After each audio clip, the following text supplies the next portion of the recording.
Hello friends, आज की class में हम AIA PGT 2025 का लास्ट पार्ट सॉल्व करने वाले हैं। इसमें हम करने वाले हैं 91 से लेके 120 तक के क्वेश्चन। चलिए शुरू करते हैं। 91 नंबर का क्वेश्चन है।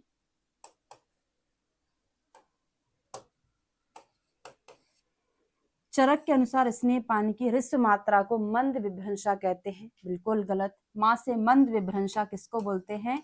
मध्यम मात्रा को बोलते हैं, यानी कथन फर्स्ट गलत है। चरक के अनुसार मधुमेह रोगी को स्वेदन नहीं करना चाहिए। बिल्कुल सही है। क्यों नहीं करते? इसमें कफ और मेद की अधिकता होती है, इस कारण से इसमें क्लेद बढ़ जाता है, तो उसमें हमको स्वेदन नहीं करना चाहिए। तो हमारा कथन पहला वाला गलत है और कथन दूसरा वाला सही है। 14 वर्ष के बालक के लिए निरू वस्ती की मात्रा कितनी होना चाहिए? तो दोनों ही क्वेश्चन पूछ लिए। पहले तो वस्ती नेत्र का प्रमाण पूछ लिया और अब मात्राएं पूछ ली। तो एक ही टेबल से दो क्वेश्चन आए हैं पंचकर्मा के। तो हमने क्या पढ़ा था? बहुत बार आपको पहले भी पढ़ा दिया मैंने। एक वर्ष में कितनी? आधा प्रसरित। पल में पूछता तो हम उसको डबल कर देते तो पल में कन्वर्ट हो जाता। ठीक है। एक से लेके एक वर्ष में इतना, फिर एक से लेके 12 वर्ष, एक तक इतना, फिर एक के बाद 12 तक एज बाय 2 हमारा फॉर्मूला रहता है। 12 से 18 में एज माइनस 6 फॉर्मूला रहता है। फिर 18 में कितना हो जाएगा? 12 प्रसरित की वस्ती हो जाएगी 18 साल में, जो 18 से लेके 70 साल तक यही सेम चलेगी। ठीक है। फिर 70 से ऊपर की अगर हम बात करें तो 10 प्रसरित की वस्ती हो जाएगी। हमसे पूछा गया था 14, किसके अंदर आएगा? 12 से 18, यानी हमारा फॉर्मूला एज माइनस 6 लगेगा। 14 में से 6 घटाएंगे तो आंसर हमारा 8 प्रसरित आ जाएगा। तो इस फॉर्मूले को अच्छे से याद रखना, हर बार क्वेश्चन आता है, अभी तक मैंने देखा है। ठीक है। निम्न में से शिरोविरेचन द्रव्यों में सर्वश्रेष्ठ द्रव्य कौन सा है? पर्याय याद होना चाहिए था। अपामार्ग शिरोविरेचनार्थ सर्वश्रेष्ठ होता है, तो अपराजिता कंफ्यूज नहीं हो जाना, वो अलग है। अपामार्ग यानी प्रत्यक पुष्पा, और प्रत्यक श्रेणी किसको बोलते हैं? प्रत्यक श्रेणी किसका पर्याय है? वो दंती का है ना। प्रत्यक पुष्पा, मार्ग में पुष्प होना चाहिए तो अपामार्ग श्रेष्ठ होता है। ठीक है, उसको प्रत्यक पुष्पा बोलते हैं। कुंभिक शुक दोष क्लास में याद कराया था। भगवान कृष्ण का एग्जाम्पल दिया था कि गोपियां मटके में मक्खन नहीं ले जा रही थी, गोपियां मटके में क्या ले जा रही थी? जामुन ले जा रही थी। तो कृष्ण भगवान ने उनकी मटकी तोड़ दी और कुंभ में से सारी जामुन की जामुन बिखर गई। तो जाम वास्ती निभम शुक दोष में पढ़ाया था, याद हो तो। ठीक है, अगले क्वेश्चन पे चलेंगे। सुश्रुत के मतानुसार प्रच्छान कर्म हेतु शस्त्र पातन, ये तो अपन ने जब शस्त्र कर्म पढ़े थे ना, उसमें देखा था कि प्रच्छान में क्या कंडीशन होना चाहिए। 5वें नंबर के चैप्टर में आप देखना, वहां पर होगा, है ना, अष्टविध शस्त्र कर्म। उसमें हर एक कर्म के बारे में अपन ने डिटेल पढ़ा था। बहुत ज्यादा ऊपर ना हो, बहुत ज्यादा गहरा ना हो, अवगाढ़ ना हो, बहुत ज्यादा असूक्ष्म, सूक्ष्म ना, असूक्ष्म ना हो। ठीक है, मतलब सूक्ष्म ना हो, असूक्ष्म नहीं होता है, सूक्ष्म होता है, ये गलत हो गया। संकीर्ण ना हो, उत्तान ना हो, यानी अनुत्तान करके स्पेशली हाईलाइट मैंने कराया था, है ना। बहुत उत्तान ना हो पर थोड़ा सा तो डीप हो, ज्यादा डीप भी नहीं होना चाहिए, तो अनुत्तान वर्ड वहां पे दिया गया है। 5वें चैप्टर में देख लेना। शालु क्षण तूलवत स्नायु जाल बंतो निम्नलिखित में से किसका लक्षण है? इंद्रवृद्धा अंदालजी, शर्करा अर्बुद और असाध्य व्रण। देखो क्या दिया है, उपमा दिया है। हमने ये सब पढ़ा, इनमें ऐसा लक्षण है ही नहीं। जब आपको सूत्रस्थान कृत्यावकृति अध्याय 23 पढ़ाया था, वहां पे एक चीज बताई थी कि अगर स्थान के नाम आए तो सुख साध और कृच्छ साध व्रण में ध्यान देना चाहिए। उपमा आ जाए असाध्य व्रण में, शुक दोष और क्षुद्ध रोग आ जाए तो हमारा दिमाग कहाँ चलना चाहिए? याप व्रण में। पर क्षणतूलवत, क्षणतूल के समान, स्नायु जाल के समान, तो किस में आता है? ये असाध्य व्रण में आता है। अब भ्रष्ट गुद में क्षारादि कर्म के संदर्भ में कौन सा कथन कहा है? हमको एक ही कथन पसंद करना था, कौन सा सही? पढ़ते चलो। भ्रष्ट गुद में क्षारादि कर्म नहीं करना चाहिए। भ्रष्ट गुद में दरवी कुछ शलाका से क्षारादि कर्म करना चाहिए। भ्रष्ट गुद बिना यंत्र के, ये तो पढ़ा है, बस यही पढ़ा है। भ्रष्ट गुद में बिना यंत्र की क्षारादि का प्रयोग करने को कहा गया है। ठीक है, एक ही कथन सही है, आंसर हमारा थर्ड नंबर का सही होगा। अब अर्श यंत्र में छिद्र का प्रमाण 3 अंगुलायात अंगुष्ठोदर परिणाम, बिल्कुल सिंपल सा था, कोई डिफिकल्ट क्वेश्चन नहीं था। आयत कितना होता है 3 अंगुल का, अंगुष्ठोदर के जैसा परिणाम। अगर हम मेल फीमेल में बात करें तो क्या होता है 4, 5, हस्ततल और 6, तो पासे 5 पासे परिणाम है ना, ये कितना हो जाएगा आयत हो जाएगा। जब यहाँ आए शुरुआत में तो ये भी आयत रहेगा और ये परिणाम रहेगा। परिणाम मतलब क्या होता है चौड़ाई, है ना, कभी कभी चौड़ाई दे देगा। परिणाम मतलब चौड़ाई और आयत मतलब होता है लंबाई। ठीक है, मेल फीमेल का भी मैंने आपको याद करा दिया है। नेक्स्ट क्वेश्चन पे चलेंगे 99। मांसगत व्रण में निर्गत स्राव का लक्षण, तो शुक्ति कैल्शियम किसमें होता है अस्थिगत में होता है। फिर सिंघाड़े खाने से आयु बढ़ती है, यानी स्नायु में हमने पढ़ा था। सलिल यानी जल के जैसा त्वचा में से जल निकलता है। मांस को घी में फ्राई करते हैं, नुकसान ना करे हमको इसलिए, है ना, याद कराए थे आपको। ठीक, अगला है हमको, अब ये श्लोक से याद कराया था आपको, है ना पूरा। आदो विमलापनम कुर्यात्, द्वितीय अवसेचनम, तृतीय उपनाहश्च, चतुर्थी पाटन क्रियाम, पंचमम शोधनम कुर्यात्, सप्तमम षष्ठम रोपणम इष्यते, सप्तमम वैकृतापहम। ऐसे करके पूरा क्रम होता है। जब आप मिला जुला के इसकी मार्किंग करोगे तो आपका आंसर फर्स्ट नंबर का निकल के आ जाएगा। ये पूरा क्रम है, श्लोक ही याद करना। या फिर बिमला अब उपमा पाटेगी एसआर वास्तु शास्त्र के हिसाब से, ये आपको पढ़ाया गया था। अब वात कुंडलिका मूत्राघात का भेद है, बिल्कुल सही। सुश्रुत के अनुसार वात कुंडलिका एक याप व्रण है। तो देखिए साध साध याप व्रण से 2 क्वेश्चन आ गए। एक तो उपमा वाला असाध्य में था, और मैंने बताया कि शुद्ध रोग, कुछ शुक दोष, और ये कुंडलिका भी स्पेशली मूत्रवस्ती रोग में भी था। तो वहां पे स्पेशली हाईलाइट कराया गया था कि वात कुंडलिका एक याप व्रण के अंतर्गत भी आता है ना। याप में हमने कुछ ऐसे रोग भी पढ़े थे। तो हमारे दोनों के दोनों कथन कैसे हैं, सत्य हैं।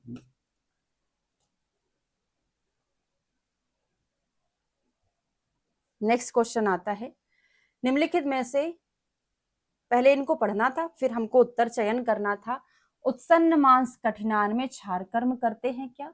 तो याद कराए थे क्षार कर्म करना बहुत कठिन काम है ना। अश्म जहां पे आ जाता था, पत्थर जहां पे आ जाता था, वहां पे अग्नि कर्म कराते थे। अंतर लोहित युक्त व्रण में सीवन कर्म करोगे क्या? अंदर लोहा पड़ा है, सिल दो, नहीं करोगे ना, गलत हो गया। मूत्र स्रावी अश्मरी जनित व्रण में क्षार कर्म कर सकते हो, ऐसी कंडीशन में तो मना किए हैं, कर ही नहीं सकते हैं, क्योंकि मूत्र स्रावी अश्मरी जनित व्रण बन गया है और आप क्षार और डाल दो, डेंजरस हो जाएगा। याव शुक और फेन का प्रयोग लेखन में करते हैं, बिल्कुल करते हैं। मेदोजुष्ट दुर्गंध युक्त, वही मेद भरा है, क्लेद भरा है, उसमें चूर्ण छिड़क दो, सूख जाएगा। ऐसा कोड अपन ने बनाया था। तो ए, डी और ई हमारा सही है। थर्ड नंबर का ऑप्शन हमारा सही होगा।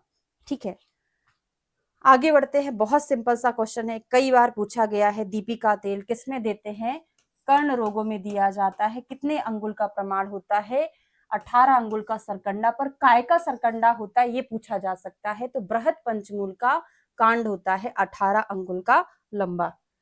अष्टांग हृदय के अनुसार सूर्यावर रोग में दोषों का अनुबंध क्या होता है? तो पित्तानुबंध बात होता है। जल्दी से याद कर लो क्या क्या होता है। सूर्यावर्त, अनंतवात, अर्धावभेदक, शंखक। पारे किट्टी पेजेस कंपाइलेशन में बढ़िया कोडिंग बनाकर मैंने आपको याद कराया है। ठीक है, तो आचार्य सुश्रुत का याद करेंगे, चरक का याद करेंगे, बागभट्ट का याद करेंगे। सूर्यावर्त सभी में त्रिदोष होता है। शंख में कनपट्टी में पिस्टल रखी, तीनों दोषों के साथ रक्त भी निकला, त्रिदोष प्लस रक्त। अब यहाँ पे त्रिदोष में भी कौन सा? वात प्रधान रहता है, वात प्रधान त्रिदोष प्लस रक्त। चरक वर मांगते हैं, किसके सामने? सूर्य भगवान के सामने वर मांगते हैं, वात रक्त। अनंत वात में त्रिदोष रहेगा। अर्धाभेदक में आधा आधा कर दिया, वातज या वात कफज कर दिया। शंखक में पिरवा याद कराए थे, पीकर पिरवा, पिरवा यानी पित्त, रक्त और वात। पूरब भी याद कर सकते हो, पूरब से, पूरब की ओर मुंह करके शंख बजाना चाहिए चरक का, पूरव, पित्त रक्त और वात। फिर बागभट्ट का पित्तानुबंध वात, पित्तानुबंध वात। अब देखो थोड़ा सा तो चेंज करना पड़ेगा, है ना, इनका त्रिदोष वात रक्त पित्तानुबंध वात रहेगा, फिर यहाँ पे त्रिदोषज रहेगा। अर्धाभेदक में एक ही देखा तो एक ही कॉपी कर पाए, वात कर लिया, और यहाँ पे इन्होंने वात प्रधान त्रिदोष प्लस रक्त बोला, इनको थोड़ा सा मॉडिफाई करना था तो पित्त प्रधान त्रिदोष प्लस रक्त हो जाएगा बागभट्ट का, तो पित्तानुबंध। सूर्यावर्त में गलत आंसर लगा दिए, पित्तानुबंध वात होता है ना, कफ नहीं पित्तानुबंध वात होता है, पहला वाला सही होगा। ठीक है, अब अगला क्वेश्चन है, डायरेक्ट मैं आंसर बता देती हूँ क्योंकि ये चीज बहुत डिफिकल्ट है। यूट्यूब पर मैंने पूरे रिनी टेस्ट, एबीसी टेस्ट, कौन कौन से जो कान में करते हैं वो सारे टेस्ट पढ़ाए हैं, हर बार वहां से क्वेश्चन बनता है, वहां से आप पढ़ लीजिएगा, यहाँ मैं एक्सप्लेन नहीं कर सकती हूँ। Tuning fork test is correct in case of a felt side moderate size tympanic membrane dry perforation. ये डीप क्वेश्चन, उसमें ये चीज कवर नहीं होगा, ये क्वेश्चन चालाक्य वाला ही कर सकता है कि माइल्ड मॉडरेट। पहले तो मैंने इतना ही पढ़ाया है कि एबीसी क्या होता है ना, किसमें बोन कंडक्शन ज्यादा, जिसमें एयर कंडक्शन ज्यादा। इसका आंसर 4th नंबर का रहेगा। अब नासा परिस्राव वाला क्वेश्चन, नासा परिस्राव बोलते हैं ना, रात में कान बह रहा है, नाक, रात में नाक बह रहा है, तो क्या है, रात्रो विशेषण हितम विकारम का संबंध सुश्रुत जी ने किसके लिए बोला है, परिस्राव के दीप्त के लिए, पुएरक्त या अपीनस, नाक रात में बहती है, कोडिंग था। ठीक, अगला क्वेश्चन है, दो स्टेटमेंट दिए हुए हैं, इसको इंग्लिश में पढ़ेंगे। इन अ 2 years old male patient with prolapsing polypoidal soft mass of left nasal cavity, left nasal cavity में एक छोटा सा पॉलिप है 2 साल के बच्चे में। A diagnosis of anterior ethmoidal polyp can be safely made without much investigation. हम उसको क्या बिना इन्वेस्टिगेशन के पॉलिप घोषित कर देंगे क्या? गलत है, क्योंकि 2 साल का बच्चा, पॉलिप जनरली उनमें नहीं होता है, तो अगर हम बिना उसके बोल देंगे कि पॉलिप है और उसका ट्रीटमेंट करने लग जाएंगे तो ये गलत है। हो सकता है वो उसका कारण कुछ और हो, तो बिना डायग्नोसिस के हम उसको पॉलिप नहीं बोल सकते हैं और उसका ट्रीटमेंट शुरू नहीं कर सकते हैं।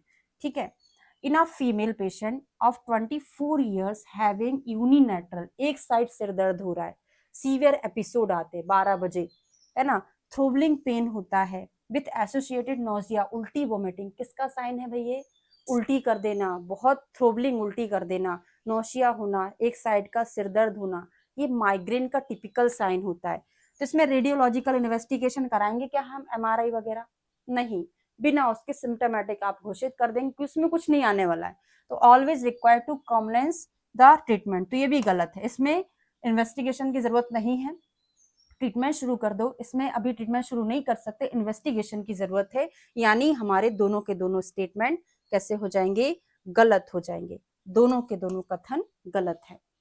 अगले क्वेश्चन पे चलेंगे।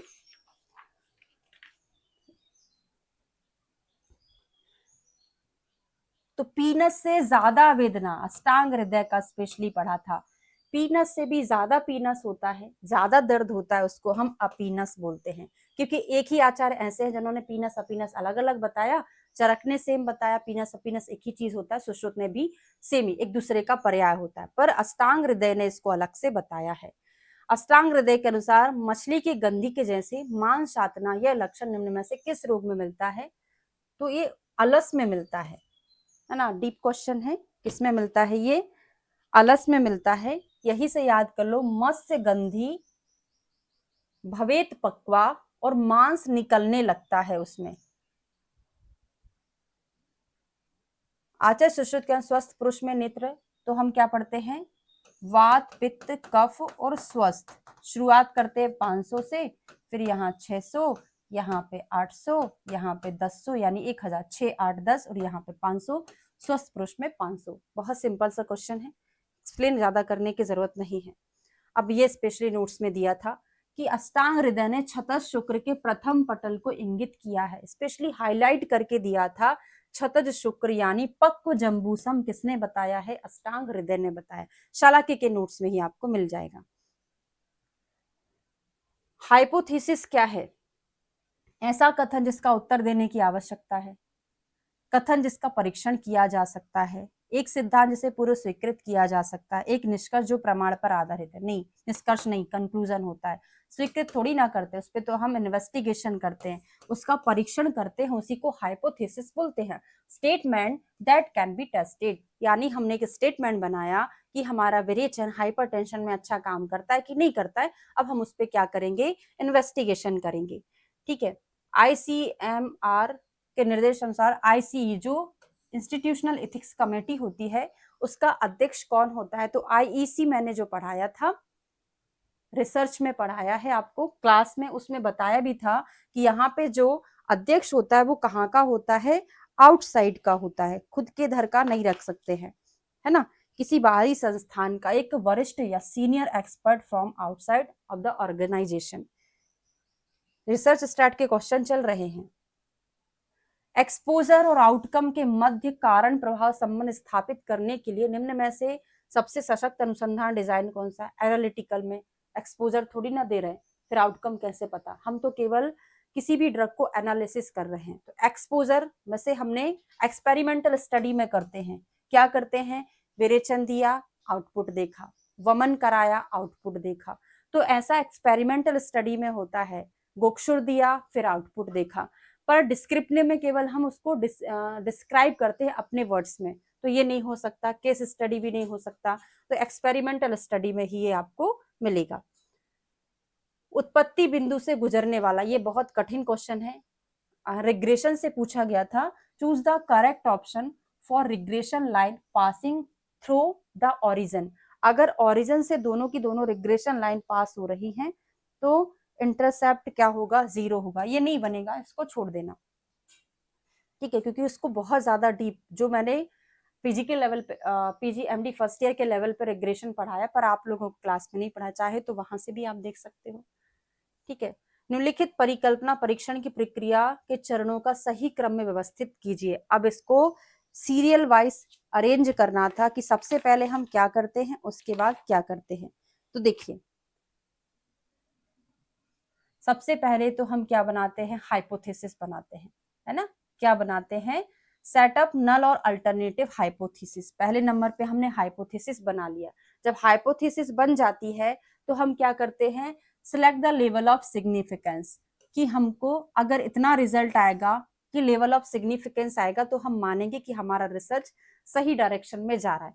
तो पहला नल हाइपोथेसिस बना लिया, फिर लेवल ऑफ सिग्निफिकेंस बना लिया, उसके बाद तीसरे नंबर पे हम बनाएंगे सिलेक्ट द टेस्ट स्टैटिस्टिक्स। आपने लेवल ऑफ सिग्निफिकेंस बना लिया, फिर आपको टेस्ट सेलेक्ट करने पड़े कि मैं टी टेस्ट लगाऊंगा, मैन विटनी लगाऊंगा कि यू टेस्ट लगाऊंगा। उसके बाद हम क्या करते हैं? फोर्थ नंबर पे स्टैब्लिशिंग द डिसीजन रूल, है ना। डिसीजन लेंगे, उसके बाद परफॉर्म करेंगे कंप्यूटेशन, और फिर उसके बाद काउंटिंग करना शुरू कर देंगे। तो ऐसे करके फोर्थ नंबर का आपका आंसर सही होगा। ठीक है, अगले क्वेश्चन पे चलेंगे। मिनिस्ट्री ऑफ आयुष कितने अच्छे से आपको पढ़ाया था, है ना, और स्पेशली हाईलाइट कराया था। मिनिस्ट्री ऑफ आयुष अभी अभी फिर से एक लेटेस्ट वीडियो अपलोड किया है, उसमें पहले सर्वानंद सोनवाल जी थे, अब कौन हो गए हैं? प्रताप राव यादव हो गए हैं। बताए थे, पहले भी चेंज हो गया था, इसके एक साल पहले के एग्जाम में भी आपको चेंज कराया था। तो 9 नवंबर 2014 को स्टैब्लिश हुआ था। आयुष मंत्रालय की स्थापना, अच्छा वही इंग्लिश में दे दिया है। अब इसको क्रम में जमाना था, कितना सिंपल। हिस्ट्री के नोट्स में सर ने आपको पढ़ाया था, क्या पढ़ाया था? आयुष का भूतपूर्व नाम, उसका निर्माण, अगला क्वेश्चन है वो। भूतपूर्व नाम उसका निर्माण कब हुआ था? 1995 में सबसे पहले हुआ था। पूरा नोट से ही क्वेश्चन है, क्या था इसका? ISM&H 1995। ठीक है, तो आंसर हमारा क्या है, सेकंड नंबर का सही है। फिर क्रम में जमाने को आया था, 21 जून को अंतरराष्ट्रीय योग दिवस मनाया जाएगा। कब से मनाया जा रहा है, 2015 से मनाया जा रहा है। ये मिनिस्ट्री ऑफ आयुष की शुरुआत में, इतना तो पढ़ाया था मैंने, पर एक पॉइंट मिस हो गया था, ये अनाउंसमेंट। ऐसा सोचा नहीं था, पर उस नोट्स में जब मैंने उसके नोट्स बना रही थी, पर उसमें दिया था, क्या दिया था, ये घोषणा कब की गई। ऐसा दिमाग थोड़ी ना चलाया था कि घोषणा पूछ लेगा। तो ये 11 दिसंबर 2014 में इसकी घोषणा की गई थी। 1 मिनट।